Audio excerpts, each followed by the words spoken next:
time for the Longines Chronoscope, a television journal of the important issues of the hour, brought to you every Monday, Wednesday, and Friday. A presentation of the Longines Whitnor Watch Company, maker of Longines, the world's most honored watch, and Whitnor, distinguished companion to the world-honored Longines. Good evening. This is Frank Knight. May I introduce our co-editors for this edition of the Longines Chronoscope? Mr. William Bradford Huey, editor of the American Mercury, and Mr. Henry Hazlitt, contributing editor of Newsweek magazine.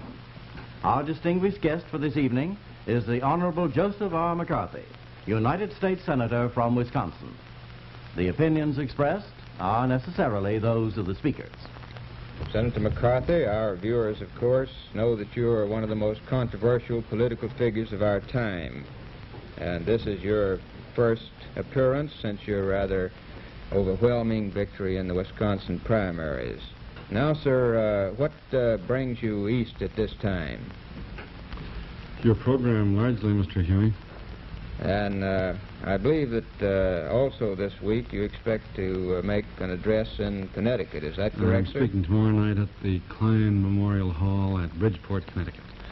And, of course, our viewers know that in Connecticut, that's the home state of a man that you've had a few words with, Senator Bill Benton. Now, sir, what's the purpose of your going into Connecticut? Is it to defeat Senator Benton or to try to help defeat Senator Benton?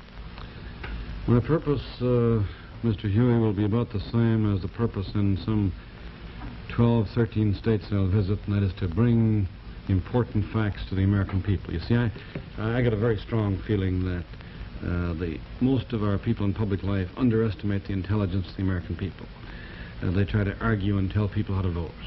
I think you need merely give the people the facts, and then you can go home and don't worry, they'll vote right. Well, now, at Bridgeport, Connecticut, do I understand you correct to say that you are opening a 12 or 13 state drive now in support of the national ticket?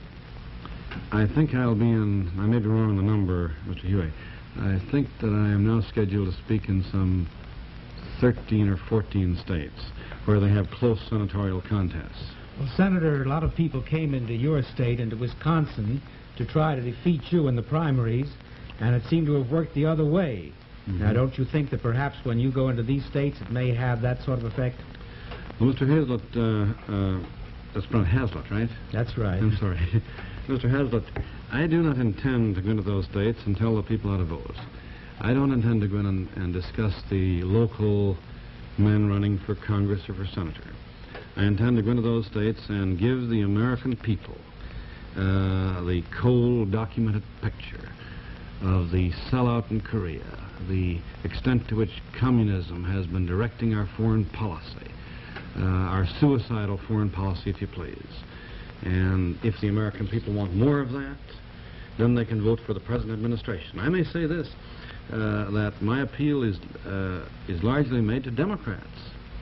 I feel that the millions of Americans who have long voted the Democrat ticket are just as loyal, they love America just as much, they hate communism just as much as the average Republican.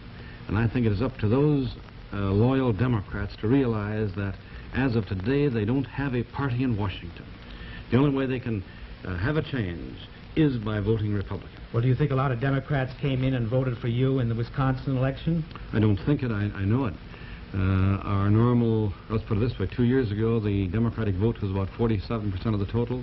The Republican vote, 53%. This year, we had a, let's see, I think these figures are right, 83% Republican vote, 17% Democrat vote, and most of the Democrats apparently voted for McCarthy because I carried the Democrat wards normally better than I carried the Republican wards, which proves my contention, and that is that in this fight against communism, it isn't a Democrat fight, it isn't a Republican fight. And for that reason, I don't go into any state and tell the people how to vote. What is the broader interpretation of your own victory in Wisconsin as you see it? Well, I would say, Mr. Hazlitt, number one, it was not a vote for McCarthy. It was a vote on an issue, an all-important issue. The American people recognize that the one real issue not the phony issue, was the issue of communism, corruption, all tied up with the Korean War and World War, call it 2.5, call it a police action, call it what you may. It means that the American people are sick way down deep inside at what's been going on. And that, it was, I'd like to consider it a tribute to McCarthy, but it was not. It was a vote upon an all-important issue, and I just hope that many of our good friends realize that that is the issue this year. Well, you imply, Senator, by saying that they didn't vote for McCarthy, you imply that you've become something of a symbol now to a large group of Americans. Now, just what do you believe you symbolize in the American political scene now? I don't quite like the way you put that question, Mr. Huey. Let's put it this way. Many people have been waiting for someone to expose the extent to which our suicidal foreign policy has been dictated from the Kremlin. They've been waiting for someone to really get up and fight corruption the way men like Senator Williams have fought it. And I think my people in Wisconsin were voting in approval of a fight against communism, corruption, the sellout of American interests. And they weren't voting for Joe McCarthy. Well, would you I happen to be the recipient of the vote, and I certainly appreciate it a great deal. Well, would you say the other side of that coin is that you were the recipient of all the protest vote in Wisconsin? I mean, that they were voting for you in order to protest against what you outline have been the failures of the administration. That might well be, Mr. Huey. I wanted to ask you here something about a point that came up in the testimony, the congressional testimony about the Institute of Pacific Relations. This was about a year ago, and it was a letter written by the secretary of the IPR to a Mr. Barnett, asking about a meeting they were going to have at Mount Tremblant and the people that they ought to invite to that meeting. Mm-hmm. And William Lockwood says here in writing as secretary of the IPR, another possibility we might consider is someone from Knox's office or Stimson's. Coe and Hiss, meaning Alger Hiss, mentioned Adlai Stevens, one of Knox's special assistants. Well, that must mean Adlai Stevenson, because he was one of Knox's special assistants then, and there was no Stevens. Now, why, in your opinion, would Hiss, back in 1942, have recommended Adlai Stevenson as a participant in that meeting? What qualifications did Adlai Stevenson have as, let's say, a Far Eastern expert at that time? All the qualifications that Alger Hiss wanted in a man, I would say.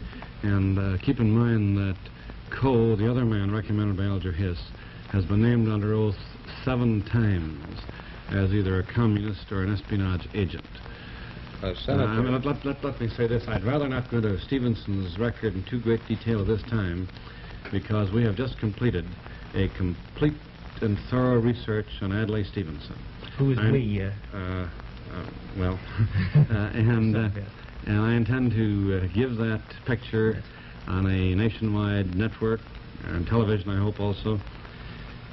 And after I give that picture of Stevenson, it isn't a picture that I've created, it's his own history. It's Adlai Stevenson's history of Adlai Stevenson since the time he entered the Agricultural Department in 1933, when Alger Hiss and Perlman and the rest entered. And after I give that history of Stevenson, if the American people want him, they can have him. I don't think they'll want him. Well, Senator, I gather from what you say that it's fair to infer that you will not avoid personalities in your 13 states that you expect to speak in now. I will never avoid giving the facts to the American people, Mr. Huey. It's so easy, you see, to talk about communism generally, to talk about the sellout in China and Korea generally. But unless you call the roll of the traitors, unless you call the roll of those who have been responsible for the suicidal foreign policy, it's a waste of the speaker's time and the audience time.